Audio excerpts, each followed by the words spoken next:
उसके पास 1 लाख रुपए भी हैं, उसमें भी अगर उसको विदेश जाने को मिल रहा है काम ढूंढने के लिए तो पक्का जाना चाहिए। बट एज अ टूरिस्ट कह के कि हम अपनी फैमिली को लेके जा रहे हैं फैमिली वेकेशन के लिए, ये तो बहुत बड़ी नाइंसाफी है उस देश के लिए भी जिस देश से आप ये चोरी करके लाएंगे थोड़े थोड़े सामान। इसीलिए एज अ टूरिस्ट भी हमें तभी जाना चाहिए जब हम उस देश के अपर मिडिल क्लास वाली रेंज पर आते हैं। 144th कंट्री हमारी इंडिया में अगर तुम्हें फाइनेंशियली इंडिपेंडेंट और एज अ टूरिस्ट बनना है। और नंबर 2 पर आया, अगर आपको टॉप 100 में जाना है तब आपको चाहिए 12 लाख रुपए महीने वाला लेवल। ठीक है, मुझे लगता है अगर एक बार आपने 5 लाख रुपए महीना इंडिया में कमाना शुरू कर दिया ना, तो सबसे पहला काम आपका होना चाहिए कि आप उस 5 लाख रुपए महीने को स्टेबलाइज करो कि ये पूरी जिंदगी कमा सको। उसके बाद ही आगे बढ़कर आपको अपने खर्चे बढ़ाने का या और कुछ भी आगे और भी पैसा कमाने का बाद में सोचना चाहिए। पहले 5 लाख रुपए महीना अगर कमा रहे हो तो उसको कंफर्म करिए कि बस ये तो मेरे से कोई नहीं लेके जा सकता। अब मैं इस नंबर तक कैसे पहुंचा? मैंने मल्टीप्लाई करा जो पर कैपिटा इनकम है इंडिया का ×2। आइए देखते हैं। हाय, हेलो एवरीवन, वेलकम बैक। आज हम करने वाले हैं थोड़ा सा मोंटू मैथ्स। तो पहले तो इंडिया की आप पर कैपिटा इनकम देखेंगे तो वो अभी चल रही है $3000 के अराउंड। ठीक है, $3000 पर ईयर। इसको अगर हम आइडेंटिफाई करेंगे तो ये आएगा रुपीस में 2.5 lakhs के अराउंड पर ईयर। तो हमारा जो एवरेज सिटीजन है हम मान सकते हैं वो कमा रहा है 2.5 लाख रुपए, 2.5 से 3 लाख रुपए एक साल का। अब जैसे कि मैं शहर में रहता हूं, मुझे पता है 2.5 लाख रुपए साल का अगर कोई कमा रहा है दैट इज 20 से 25 हजार रुपए महीना। तो इसमें वो अपना सिर्फ लिविंग ही निकाल सकता है कि भाई हैंड टू माउथ जी रहा है। कोई सडन एक्सपेंसेस आ गए तो उसके बस की नहीं है खर्च करना। हैंड टू माउथ में भी बिलो पॉवर्टी लाइन वाला जो राशन होता है ना वो लेके आएगा, तो राशन से उसका पेट फ्री में ही ऑलमोस्ट भरेगा। उसके बाद क्या है, रेंट उसको देना पड़ेगा, भाई कहीं रह रहा है, कहीं उसके सर पे छत है, नहीं तो बस अपने काम में और इसी में बिजी रहेगा। अब आता है 2.5 लाख रुपए साल का है ये तो, पर 2.5 लाख रुपए महीने में भी तुम्हारा शहर में एक्सपेंसेस होता है, खर्च कर पाओगे? बिल्कुल नहीं। शहर में एक्सपेंसेस में भी अगर आप देखेंगे एक्सपेंसेस ही इतने बढ़ के हो जाते हैं। बच्चों की स्कूल की फीस, हाउस में जहां रहते हो ठीक ठाक जगह उसका रेंट, उसके बाद कभी सडन एक्सपेंसेस आ जाते हैं, इमरजेंसी सर्विसेज, कभी आपको हॉस्पिटल वगैरह का खर्चा देना पड़े। और क्या है, गाड़ी चलाते हैं आप, जो एवरेज गाड़ी होगी जैसे वैगनार हो गई, ऑल्टो हो गई, उसमें ही अगर कुछ खर्चा आ गया तो हर किसी के बस की नहीं होता 2.5 लाख रुपए महीने में भी हैंडल करना, जो आप अपने आप को फाइनेंशियली इंडिपेंडेंट कह दे। क्योंकि फाइनेंशियल इंडिपेंडेंस के लिए हमें चाहिए होता है कि भाई हम बचा भी रहे हैं, हम कुछ अपने फ्यूचर के लिए बचा भी पाए। तो 2.5 लाख रुपए में तो वो बस की नहीं है। अब आता है कि अगर आप 5 लाख रुपए महीना कमा रहे हैं हमारे देश में रहकर, तब मैंने देखा एक्सपेंसेस भी कर सकते हैं आप शहर में रह के। उसके बाद बाकी पैसा ऑलमोस्ट 2.5 से 3 लाख रुपए आप अपना हर महीना बचा सकते हैं, अपने फ्यूचर के लिए आप इन्वेस्ट कर सकते हैं। इसीलिए मैं इस नंबर पे आया 5 लाख रुपए महीना टू बी फाइनेंशियली इंडिपेंडेंट। इसीलिए जब कभी भी आप इतना कमाने लग जाएं, आपका पहला टारगेट होना चाहिए अपने आप को स्टेबलाइज करने का। अब इंडिया में हैं आप, इंडिया में आप 5 लाख रुपए महीना कमाने के लिए आपकी नेटवर्थ कितनी होनी चाहिए? अब इससे हम आएंगे निक मग्यूली मेथड में।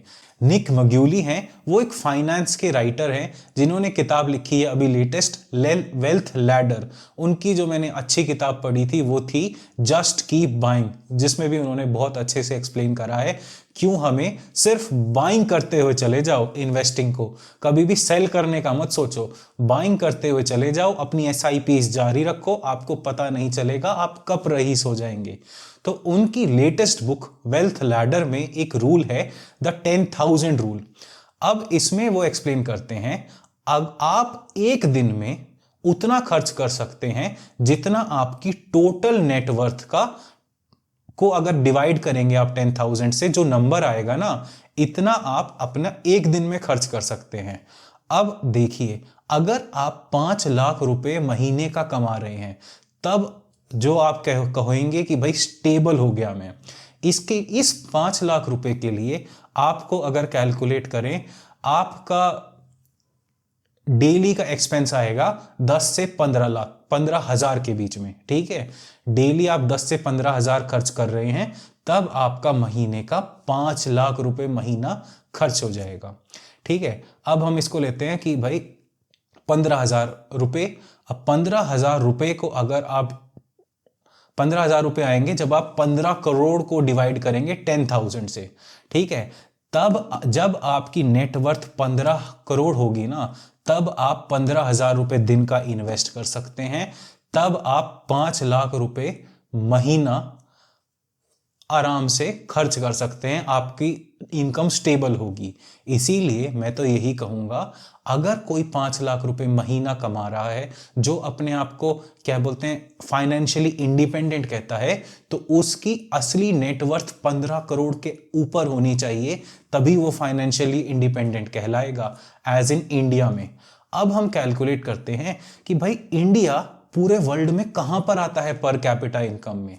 हम देखेंगे कि इंडिया आता है 144th पोजीशन पर पूरी दुनिया में पर कैपिटा इनकम में। और इस 144th पोजीशन वाले देश में रहने के लिए ही हमें चाहिए 5 लाख पर मंथ से ऊपर, अगर हमें अपने आप को फाइनेंशियली इंडिपेंडेंट कहना है और अपर मिडिल क्लास की रेंज पर आना है। ठीक है, अभी भी आप मिडिल क्लास की रेंज में ही हैं, बस थोड़ा अपर मिडिल क्लास हो जाएंगे कि आपको पैसे की दिक्कत नहीं होगी।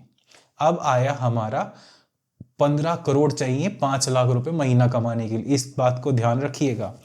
अब हम कैलकुलेट करते हैं कि भाई फाइनेंशियल इंडिपेंडेंस पाने के लिए हमें कितनी इनकम चाहिए टॉप 100 देश में भी घुसने के लिए। क्योंकि मैं क्या है, ज्यादातर मैं देख रहा हूं कि इंडियंस जो है ना, घूमने जाते हैं, एज अ टूरिस्ट जाते हैं उन देशों में जहां उनकी औकात नहीं होती जाने की।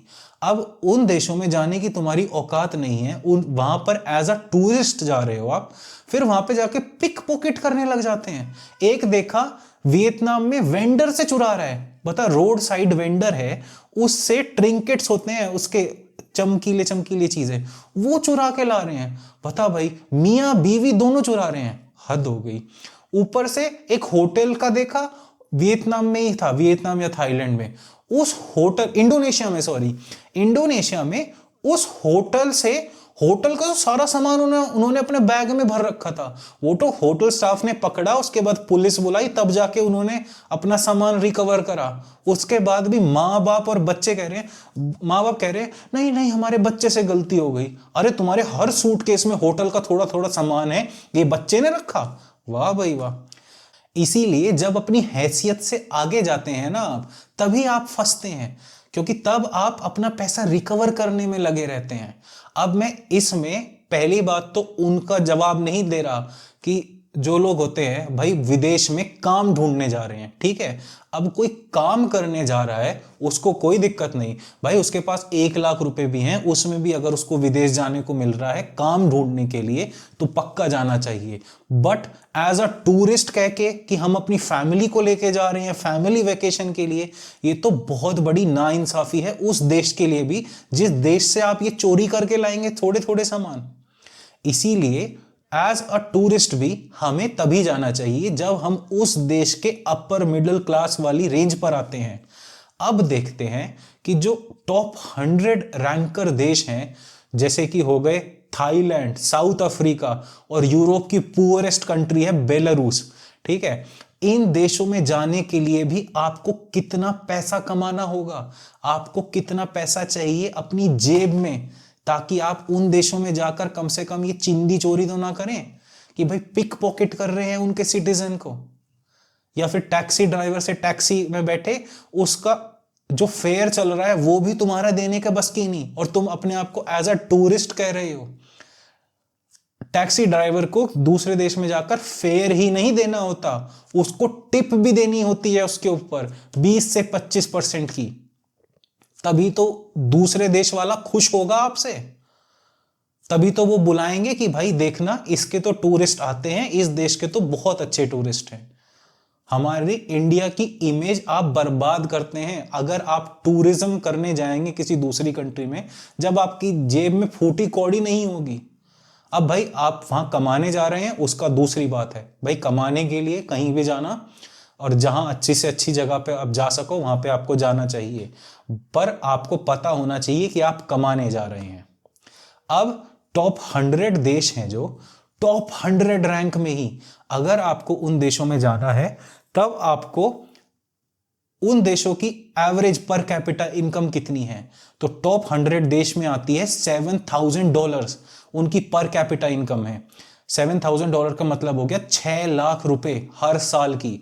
अब हम देखें उसके हिसाब से, जैसे हमने इंडिया में कैलकुलेट करा था, पर कैपिटा इनकम टाइम्स 2 आपकी पर मंथ की सैलरी होनी चाहिए, पर मंथ की इनकम होनी चाहिए। तो इसलिए 6 लाख रुपए साल की इनकम है पर कैपिटा उस देश की जो टॉप 100 में है। अब उसको टाइम्स 2 करेंगे तो आएगा 6 लाख रुपए टाइम्स 2 12 लाख रुपए। तो इंडिया में अगर आप 12 लाख रुपए महीने से ऊपर कमा रहे हैं, 12 लाख रुपए महीने का मतलब होगा, अगर 30 से डिवाइड करें कितना, 40,000 का मतलब 40 करोड़। तो 40 करोड़ रुपए से ऊपर आपकी नेटवर्थ है, तब आप 12 लाख रुपए महीने का खर्च कर सकते हैं आराम से, क्योंकि आपकी एक्सपेंसेस, आपके इनकम है इतनी। तब आपका काम बनता है इन देशों में जाने का, नहीं तो कोई जरूरत नहीं है इन देशों में जाने की। ये तो टॉप 100 देश में जाने के लिए कह रहा हूं मैं।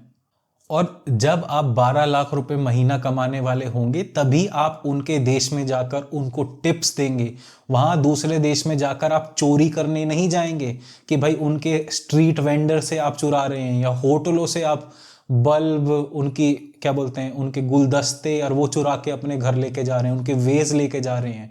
बिल्कुल नहीं, ऐसा काम नहीं करेंगे। और दूसरे टूरिज्म वाली लोकेशन भी आपको ओपन हैंडेड बुलाएंगी, आ जाओ हमारे देश में।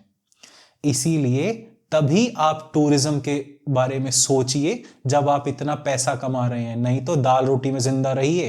अब भाई 100th प्लेस कंट्री के लिए हमें चाहिए 40 करोड़ नेटवर्थ और कितना, 12 लाख रुपए महीने का खर्चा। अब देखते हैं टॉप 50 कंट्रीज में अगर आपको एज अ टूरिस्ट जाना है, एज अ फाइनेंशियली इंडिपेंडेंट गाय जाना है, तब आपको कितना पैसा चाहिए। टॉप 50 कंट्रीज में आती हैं Croatia, Poland, Hungary, Greece, even Portugal जैसी कंट्रीज। अब इन देशों में अगर आप देखें पर कैपिटा इनकम है $25,000, ये बैठता है 20 लाख रुपए पर ईयर के आसपास। तो 20 लाख रुपए पर ईयर वहां पे जब सिटीजन कमा रहे हैं, तब आप अगर 40 लाख रुपए महीना कमाते हैं इंडिया में बैठे बैठे, तब तो आपका कोई हक बनता है दूसरे देश में जाने का, नहीं तो कोई मतलब नहीं है। 40 लाख रुपए महीने का मतलब है 1 लाख रुपए, उसका 1 लाख रुपए दिन का खर्चा है आपका। तब आप इन देशों में जाइए, तब आप क्या है, आपको वो देश ओपनली इनवाइट करेंगे। नहीं तो कोई ज़रूरत नहीं है अपने देश का नाम बदनाम करने की। वहाँ पे जाके एज अ टूरिस्ट जा रहे हैं आप वहाँ पे जाके अपनी गरीबी दिखा रहे हैं। तो 1 लाख रुपए महीने का मतलब हो गया 100 करोड़ नेटवर्थ होगी, तब आप 1 लाख रुपए दिन का खर्च कर सकते हैं। तब जाइए आप इन देशों में, टॉप 50 कंट्रीज में एंट्री लेने के लिए भी। नहीं तो काम ढूंढने जाना है तो जाओ, नहीं तो अपने घर में बैठो और दाल रोटी खाओ। अब आते हैं हम टॉप 20 कंट्रीज। टॉप 20 कंट्रीज होती हैं जर्मनी, यूके, कनाडा, फ्रांस। अभी भी टॉप 20 में ही आए हैं हम। इनकी पर कैपिटा इनकम है $55,000 पर ईयर, ये बैठता है 50 लाख रुपए पर ईयर। अब हम इसको टाइम्स करेंगे 2 से तो आएगा 1 करोड़ रुपए। तो आप अगर 1 करोड़ रुपए महीना कमा रहे हैं पर मंथ, तब आपका हक बनता है इन देशों में जाने का एज अ टूरिस्ट। ठीक है, 1 करोड़ रुपए महीने का मतलब होता है 12 करोड़ रुपए साल का, और 1 करोड़ रुपए महीने पे बैठेगा 3 से 4 लाख रुपए दिन का। 3 से 4 लाख रुपए दिन का मतलब 300 करोड़ रुपए से ऊपर अगर आपकी नेटवर्थ है, तब आपका हक बनता है इन देशों में जाने का एज अ टूरिस्ट। तब ये आपको ओपन आर्म से बुलाएंगे, नहीं तो अपने घर में बैठो और दाल रोटी खाओ। अब आते हैं हम टॉप 5 कंट्रीज में। टॉप 5 कंट्रीज में आते ही जैसे आती हैं मोनाको, आयरलैंड, लक्समबर्ग, स्विट्जरलैंड। अब इन जैसी कंट्रीज में ये तो हो गया टॉप का लेवल। अगर इतने पैसे हैं आपके, आप पूरी दुनिया घूमिए, कोई आपको रोकने वाला नहीं, ठीक है। इनके लिए चाहिए, इनकी अगर आप एवरेज देखेंगे टॉप 5 कंट्रीज की, तो पर कैपिटा इनकम है $1.5 लाख, 1.5 लाख डॉलर। ये बैठता है 1.5 करोड़ रुपए के आसपास पर ईयर का। अब 1.5 करोड़ रुपए के आसपास पर ईयर का टाइम्स 2 करेंगे इनकी पर कैपिटा, तो आता है 3 करोड़ रुपए महीने का। अब 3 करोड़ रुपए महीना अगर आपकी इनकम है, that is 36 crore rupees per year. 3 crore रुपए महीने पे बैठता है कितना, 10 लाख रुपए दिन का। अगर आप खर्च कर सकते हैं तभी इन देशों में जाइए, तब आप इन देश में एज अ गरीब नहीं जाएंगे, उस नेशन को प्रोवाइड करने जाएंगे कैपिटल, कि भाई हम एज अ टूरिस्ट आए हैं, ये लो हमारा पैसा और हमें दिखाओ अपना देश। और उनके ड्राइवर्स को टिप देंगे, उनके क्या बोलते हैं होटल में जो आपके लिए गेट खोलेगा उसको टिप देंगे, और कोई वहां से चोरी नहीं करेंगे। एज अ इंडियन हमें देखना है, चोरी करना बहुत गलत चीज होती है। इसीलिए अब 10 लाख रुपए अगर आपको खर्च करने हैं ना दिन के, तब आपकी नेटवर्थ होनी चाहिए 1000 करोड़ रुपए। बाय निक मग्यूली principal, 1000 crore divided by 10,000 is 10 lakh rupees per day. अब हमें यह देखना है कि इतने पैसे हों तभी आप उड़ के आसमान में जाइए दूसरे देश में एज अ टूरिस्ट, नहीं तो कृपया करके अपने देश की बदनामी ना करें। इसीलिए मैं तो ये कहूंगा, पहले जानिए आप इंडिया में, जिस देश में आप रहते हैं, आप वहां पर कहाँ स्टैंड करते हैं, तभी आप सोचिए बाहर जाने का, बाहर जाके कुछ सीखने का। ठीक है, बाहर सीखने जा रहे हैं, एजुकेशन लेने जा रहे हैं, कि ट्रैवल करके आपको वहाँ पे कोई सेमिनार अटेंड करना है, एजुकेशन लेने जा रहे हैं, जाइए, पक्का जाइए, कोई दिक्कत नहीं। पर घूमने नहीं। ये यूट्यूबर होते हैं, ये जाते हैं, ये कोई घूमने नहीं जाते किसी देश में, ये बस दिखाते हैं कैमरा में, ये कैमरा में कैद करने जाते हैं, ये अपना एज अ प्रोफेशन जा रहे हैं। ठीक है, इतना पैसा तो होता भी नहीं, जिनके पास 2-2, 3-3 मिलियन व्यू वो है ना सब्सक्राइबर यूट्यूब पर, वो भी जब जाते हैं दूसरे देश में, वो भी परेशान रहते हैं कि भाई इतना खर्चा कहाँ से करूं, मेरे पास तो इतना पैसा भी नहीं, यूट्यूब नहीं दे रहा इतना पैसा, जितना पैसा उनका खर्च हो जाता है। पर वो एज अ प्रोफेशन जा रहे हैं, वो देख रहे हैं कि हम धीरे धीरे हमारी जब लोकप्रियता बढ़ती जाएगी, तब हमें धीरे धीरे पैसा मिलेगा, तो हम अपने प्रोफेशन को बढ़ाने जा रहे हैं। जाइए, बिल्कुल जाइए प्रोफेशन को बढ़ाने। मॉडल्स जाते हैं, यूट्यूबर्स जाते हैं, जाइए, पर आप एज अ प्रोफेशनल जा रहे हैं, आप टूरिस्ट बन के नहीं जा रहे इन देशों में। इसीलिए मैं तो इतना कहूंगा, टूरिज्म में आप तभी इन्वॉल्व होइए जब आप टूरिज्म को अफोर्ड कर सकते हो। टूरिज्म होता है या प्रोफेशनली कोई जा रहा है, वो होता है होस्टिंग, जो कंट्री है जो आपको होस्ट कर रही है, उसकी इकोनॉमी में ऐड करने के लिए। ठीक है, अगर आप दूसरे की इकोनॉमी में ऐड कर पा रहे हैं तो आप जाइए बेशक, क्योंकि एज अ प्रोफेशनल भी और यूट्यूबर्स भी जो जाते हैं वो उनकी इकोनॉमी में ऐड ही करते हैं। ठीक है, वो एक तरह से उनका फ्री एडवर्टाइजमेंट कर रहे हैं उस कंट्री का, यूट्यूबर्स और इंस्टाग्राम मॉडल्स। और जो कि प्रोफेशनली जा रहे हैं वहां नौकरी देखने के लिए, वो वहां पे नौकरी करेंगे, वहां पे टैक्सेस पे करेंगे, उनकी गवर्नमेंट को, उनके वहां के लोगों को कुछ दे के ही आएंगे।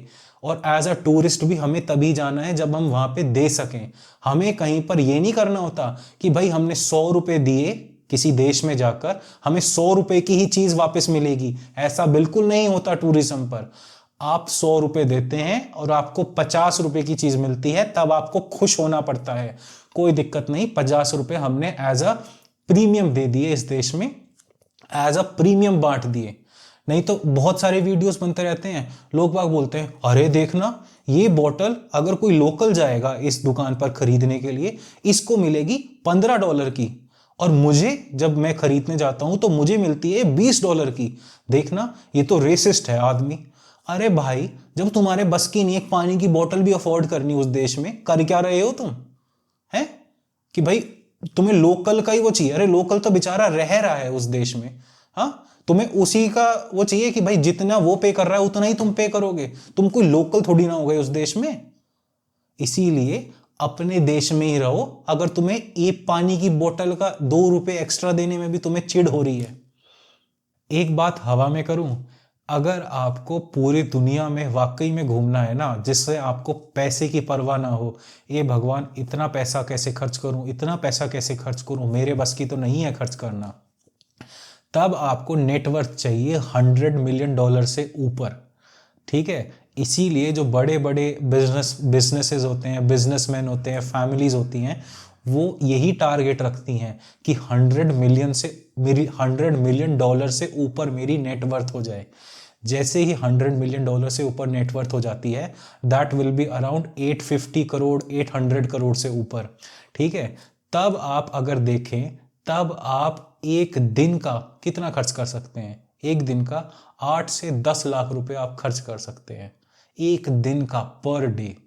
इसमें आप अपनी चैरिटीज कर सकते हैं, इसमें आपको घूमना फिरना है वो कर सकते हैं, इसमें आप वापस अगर आपको किसी बिजनेस में लगाना है आप वो कर सकते हैं। और आपकी जो एंटायर नेटवर्थ है ना $100 मिलियन की, उसमें कोई डाल्यूशन नहीं आएगा। इसीलिए मैं तो यही कहूँगा, अपना ये जो सपना है ना लोगों का, घूमने का, दुनिया घूमने का, फलाना जगह जाने का, तो वो सपना सपना ही रहने दीजिए। अपना दाल रोटी खाइए, एक्सपेंसेस को कम कीजिए। ये तो बेंजामिन ग्राहम ने भी कहा था कि वैल्यू इन्वेस्टिंग करते हुए कहते हैं मैं फंसा कब। बेंजामिन ग्राहम कहते हैं 1929 में जब मार्केट ऊपर ही ऊपर जाया जा रहा था ना, 1929 बिग डिप्रेशन वाला कोलैप्स, उस टाइम पर बेंजामिन ग्राहम ने, जब ऊपर ही ऊपर जा रहा है कोलैप्स से पहले मार्केट, बेंजामिन ग्राहम ने अपने घर में कहते हैं बटलर तक रख लिया था। कहते कुछ काम खुद नहीं करते थे, बटलर कर रहा है, फलाना कर रहा है काम। हमारा इतना बड़ा एस्टेट था बेंजामिन ग्राहम का। उसके बाद जो अपने स्टूडेंट्स को बेंजामिन ग्राहम ने बताया ना कि जितने वर्कर्स उन्होंने रखे थे, शायद 12 या 25 वर्कर थे उनकी एस्टेट में। तो बेंजामिन ग्राहम को 1929 के बाद वो अपनी एस्टेट भी बेचनी पड़ गई, एस्टेट कम करनी पड़ गई। उसके बाद क्या है, अपने वर्कर्स को नौकरी से निकालना पड़ गया।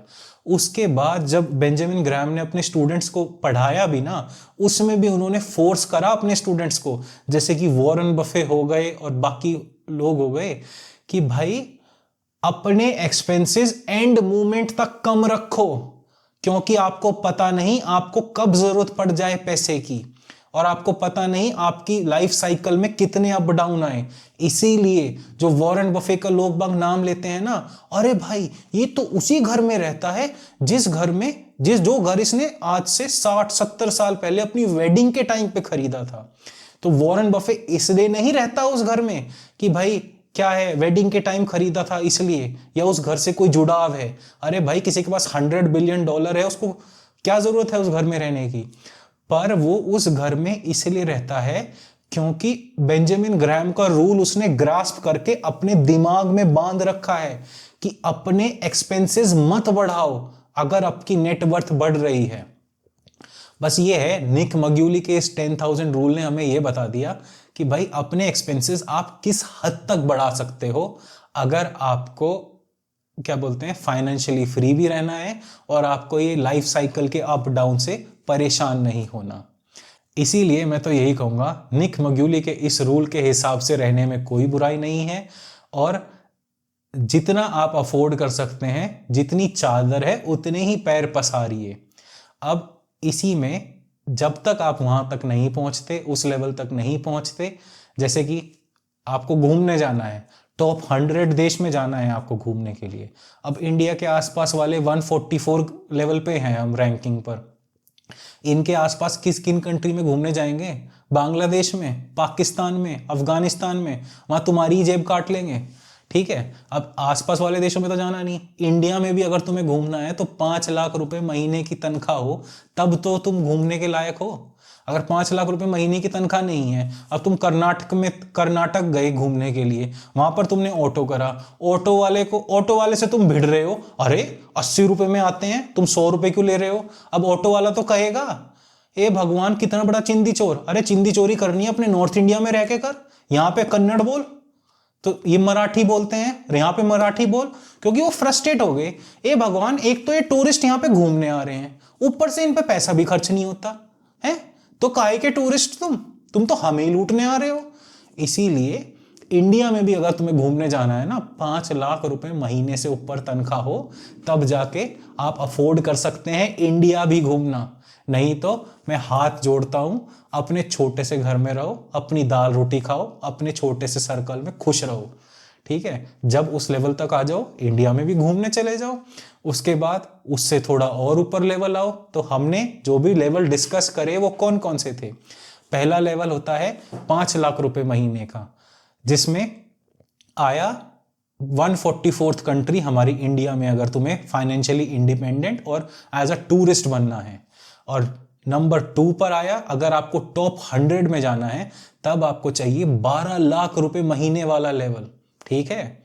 अब टॉप 50 पे जाना है, टॉप 50 पे आपको चाहिए, टॉप 50 कंट्रीज में अगर एज अ टूरिस्ट बन के जाना है, आपको चाहिए 40 लाख रुपए महीने वाला लेवल, ठीक है। और टॉप 20 कंट्री में अगर आपको जाना है, तब आपको चाहिए, कितना चाहिए था, तब आपको चाहिए 1 करोड़ रुपए वाला लेवल, ठीक है। 1 करोड़ रुपए महीने की तनख्वाह हो, तब टॉप 20 कंट्रीज, ये जर्मनी, कनाडा, फ्रांस, इन देशों में जा सकते हो आप।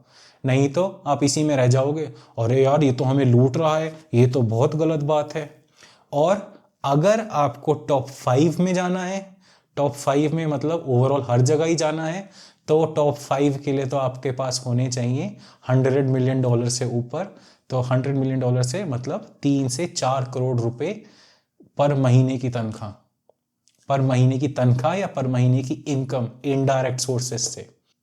इसीलिए इन द एंड मैं तो यही कहूंगा, एज अ वैल्यू इन्वेस्टर हमारा तो काम है कि भाई अपने एक्सपेंसेस कम से कम करना। जब आप ज़्यादा नेटवर्थ वाले हो जाएंगे, 10,000 रूल अप्लाई कीजिए और उतना पैसा आप दिन का खर्च कर सकते हैं, ख़त्म कहानी, ठीक है। अब मेरी 1 करोड़ रुपए के आसपास नेटवर्थ है, तो मैं अगर चाहूँ तो मैं खर्च कर सकता हूँ 1,000 रुपये दिन का, ठीक है।